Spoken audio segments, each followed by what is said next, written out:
This is HealthCall Online, the place for extended versions of interviews you hear in our radio broadcast, the HealthCall Radio Hour, heard on more stations around the country now as they join the HealthCall Radio Network. We're going to take a look today at a book that I think the title really is pretty catchy, and it explains a lot about why so many of us struggle with our weight.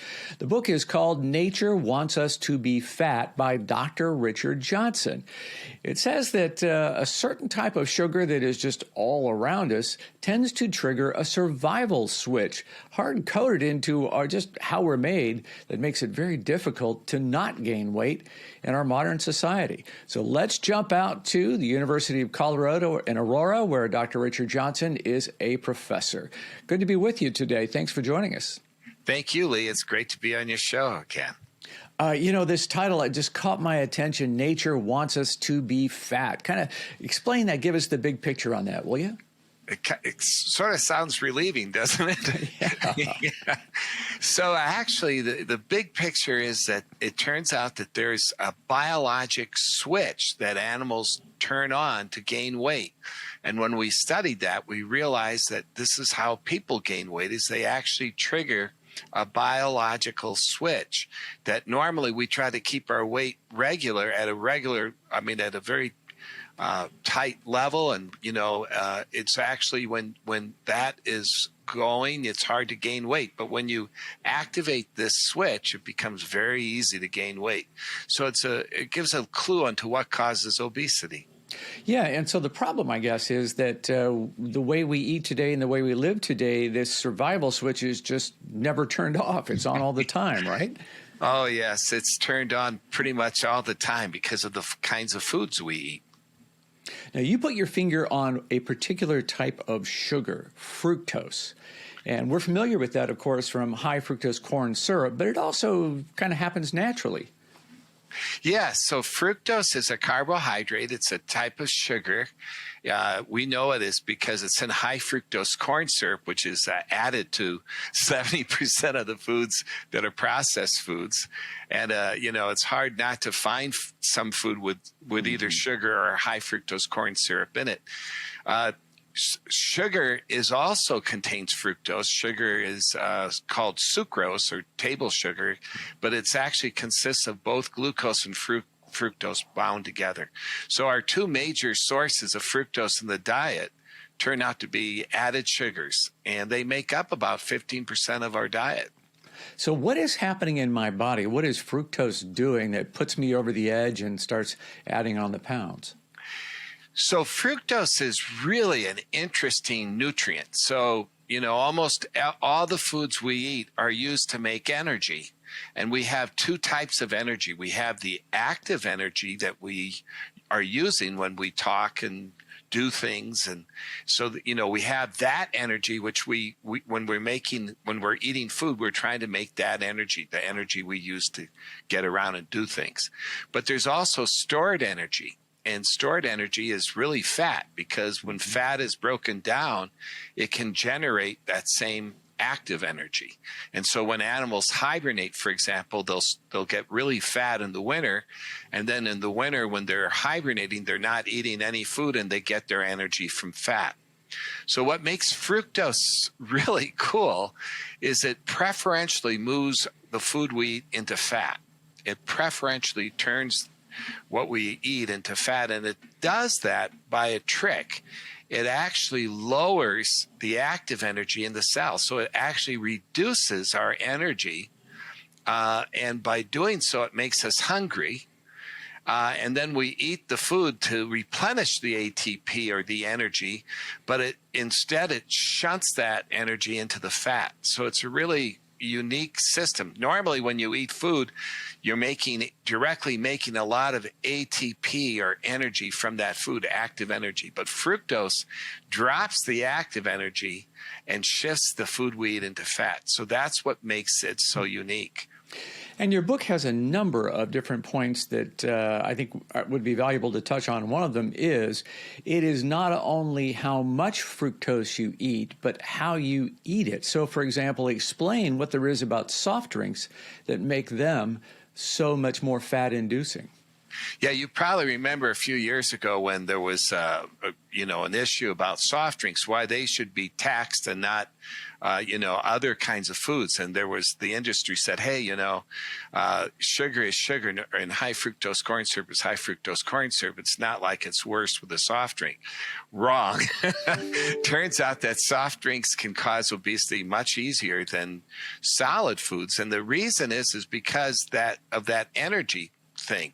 So when you eat sugar, it drops the energy in the cell, or drops the active energy, what we call ATP, and that relates to how quickly the fructose gets there. And when you drink a soft drink, you get this big surge of fructose that gets absorbed all at once, and so that gets to the liver and other tissues, and it causes the energy to fall very fast.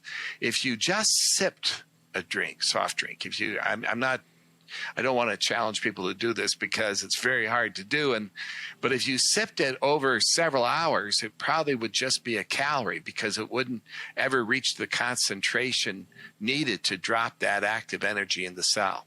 So there are some tricks that come from this. The first one is, if you do eat sugar, try to eat it with foods that can slow the absorption of sugar, like natural fruit has some fructose in it, not a lot, but it has some.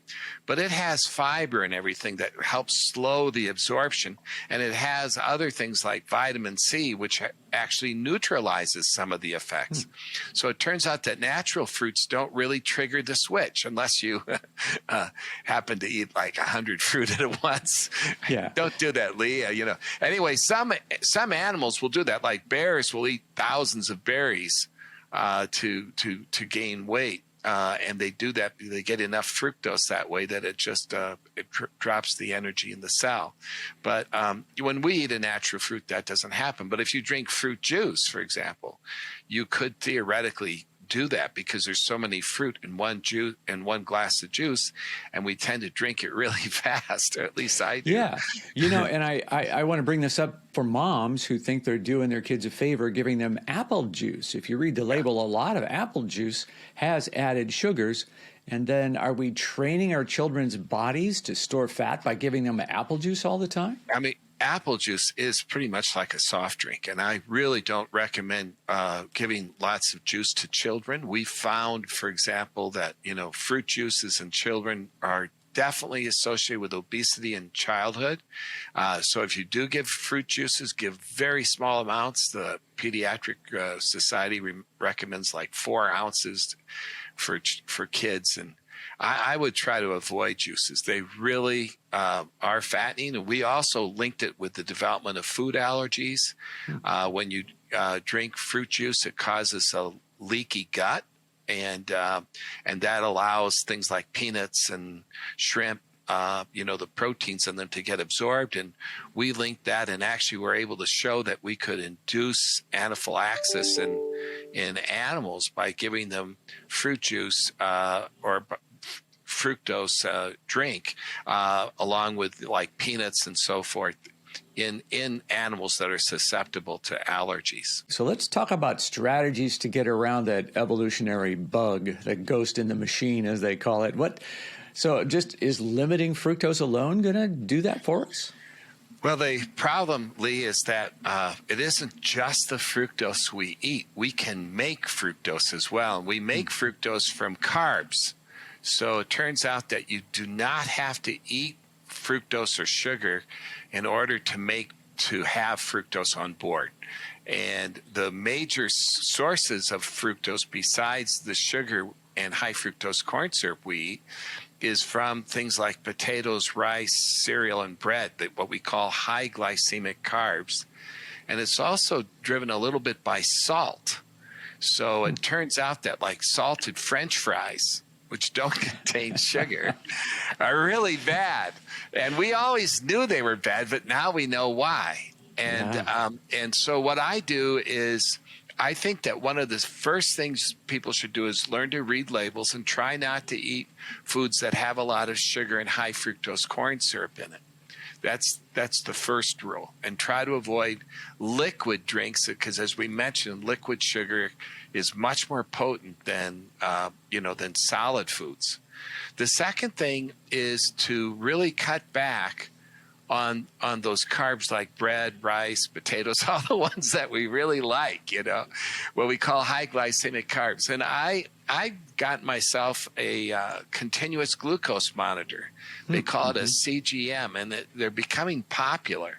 And you don't have to be diabetic to get one. And groups like Levels, for example, sell these monitors. And what they do is when you eat food, it will tell you your blood sugar. You can look at your cell phone, and it will give you a measurement of what your blood glucose is. And when the blood glucose goes up, that can start making fructose. So unfortunately, the monitor doesn't tell you how much fructose you're making, but it tells you what your glucose is. And when your glucose is high, that's when fructose is being made. So you learn what foods are your triggers and how much of what you can eat before your blood sugar goes crazy. I get that. And you can do these tricks like if I eat a piece of bread, which I know will raise my glucose, it will go up.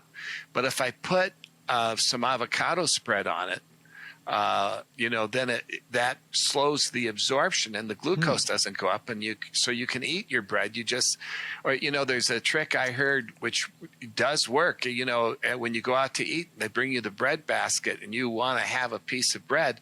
Don't eat it first because it will just get turned into glucose and make fructose right away. Instead, wait till you have a fair amount of food in your stomach so that the bread will be absorbed slowly. So the glucose will go up slower. And, so there's little tricks like that. Drinking water turns out to be a very powerful way to reduce the switch too. And, we actually did studies where we hydrated animals, and we found that we could reduce the effects of sugar to turn on the switch. And one of the reasons is that one of the ways you turn on the switch is if you're slightly dehydrated.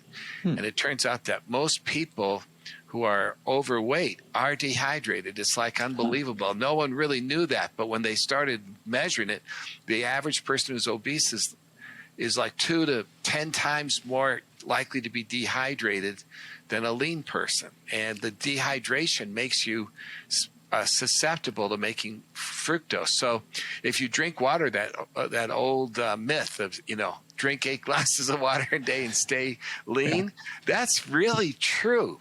You can I recommend drinking 8 glasses of water a day. When you look at your urine, look at your urine after you urinate to get an idea of the color. And if the urine's really yellow, drink more water. And if the urine is really clear like water, cut back. And because you can drink too much water. But I think if you do the old 8 glasses of water a day, that's a great plan. And if you're out exercising in the heat, you may need to drink a little bit more. Sure. If you're running a marathon, don't drink a huge amount of water because it can you can get water intoxicated, and it's been reported particularly in marathon runners. So they Tell say me about coffee. Coffee does coffee good. count? Yes, it counts. And what's more, coffee's kind of unique because although it can, in people who are not used to coffee, it can raise blood pressure a little bit.